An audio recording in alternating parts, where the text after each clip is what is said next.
नमस्कार बंधु माने आज आमे जाउछु ओडिशार मध्य भागरे अवस्थित एक ऐतिहासिक स्थान को बौद्ध। एठारे महानदी कूलरे अवस्थित रहस्यमय तारा आकृतिर मंदिर गुड़िक ओडिशार स्थापत्य कलार गौरव को बयान करे। एही मंदिर गुड़िक केवल धार्मिक स्थान नुहे बरं एगुड़िक एक जीवंत इतिहास जहाँ आमको हजारे वर्ष पूर्वे फेराई निए। आजिर ଏହି ଭିଡିଓରେ ଆମେ ଏହି ମନ୍ଦିର ଗୁଡ଼ିକର ରହସ୍ୟ, ସ୍ଥାପତ୍ୟ କଲା ଏବଂ ଏହାର ଐତିହାସିକ ଗୁରୁତ୍ୱକୁ ବିଷୟରେ ଜାଣିବା। ବୌଦ୍ଧ ଜିଲ୍ଲା ଓଡ଼ିଶାର ମଧ୍ୟଭାଗରେ ଅବସ୍ଥିତ, ଯାହା ପୁରାତନ କାଳରେ ବୌଦ୍ଧ ଖଣ୍ଡମଣ୍ଡଳ ନାମରେ ପରିଚିତ ଥିଲା। ମହାନଦୀର ଉର୍ବର ଭୂମି ଏବଂ ରାଜନୈତିକ ଗୁରୁତ୍ୱ ବଢ଼ାଇଥିଲା। ଏହି ଅଞ୍ଚଳ ଥିଲା ସମବଂଶୀ ରାଜାମାନଙ୍କର ପ୍ରିୟ, ଯେଉଁମାନେ 8ମ ଏବଂ 11ମ ଶତାବ୍ଦୀରେ ଓଡ଼ିଶାକୁ ଶାସନ କରିଥିଲେ। ସେମାନେ ଏଠାରେ 3ଟି ଅଦ୍ଭୁତ ମନ୍ଦିର ନିର୍ମାଣ କରିଥିଲେ, ଯାହା ଭୁବନେଶ୍ୱର, କପିଳେଶ୍ୱର ଏବଂ ସିଦ୍ଧେଶ୍ୱର ନାମରେ ପରିଚିତ। ବୌଦ୍ଧ ଥିଲା ସମବଂଶୀ ଏବଂ ଭୌମକର ରାଜବଂଶ ପାଇଁ ଏକ ରାଜନୈତିକ କେନ୍ଦ୍ର। ମହାନଦୀ ଏହାକୁ ବାଣିଜ୍ୟ ଏବଂ ସାଂସ୍କୃତିକ ବିନିମୟର ମାର୍ଗ କରିଥିଲା। ଶତାବଂଶୀ ରାଜାମାନେ ଏଠାରେ ମନ୍ଦିର ନିର୍ମାଣ କରିଥିଲେ ନିଜର ଧାର୍ମିକ ପ୍ରଭାବିକ ବିସ୍ତାର ପାଇଁ। ଏହି ମନ୍ଦିର ଗୁଡ଼ିକ ରାମେଶ୍ୱର ମନ୍ଦିର ପରିସରରେ ମଧ୍ୟରେ ଏକ ତ୍ରିକୋଣାକାର ବିନ୍ୟାସରେ ଅବସ୍ଥିତ।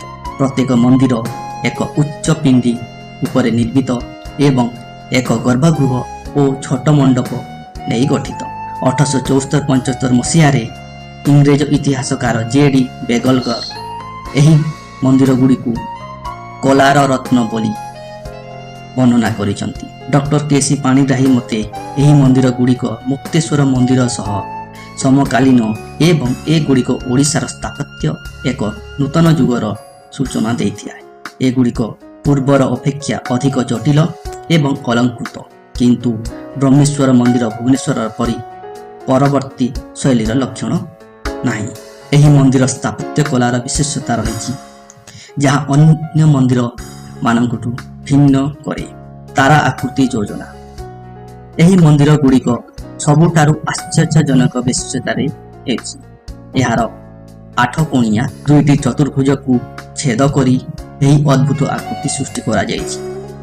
ଏହା କେବଳ ସ୍ଥାପତ୍ୟ ନୁହେଁ ବରଂ ଏକ ତାନ୍ତ୍ରିକ ପ୍ରତୀକ।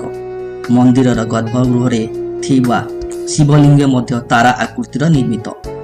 ରେଖ ଦୈଳ ଶୈଳୀ। ଓଡ଼ିଶାର ପ୍ରସିଦ୍ଧ ରେଖ ଦେଉଳ ଶୈଳୀରେ ନିର୍ମିତ ଏହି ମନ୍ଦିର ଗୁଡ଼ିକର ଶିଖର ଅତ୍ୟନ୍ତ ଉଚ୍ଚ ଏବଂ ବକ୍ରାକାର। ଶିଖରେ ଚୈତ୍ୟ ଝରକା ଏବଂ ଫୁଲ ଲତାର ଖୋଦିତ ଡିଜାଇନ ରହିଛି, ଯାହା ମୁକ୍ତେଶ୍ୱର ମନ୍ଦିର ଭୁବନେଶ୍ୱର ସହ ସମାନତା ଦର୍ଶାଇଥାଏ। 5 ସ୍ତରୀୟ ପାଭାଗ। ମନ୍ଦିରରେ ପାଦଦେଶରେ 5ଟି ଭିନ୍ନ ମୋଲ୍ଡିଂ ରହିଛି, ଯାହା ଅନ୍ୟ ମନ୍ଦିର ଠାରୁ ଅଲଗା ରଖେ।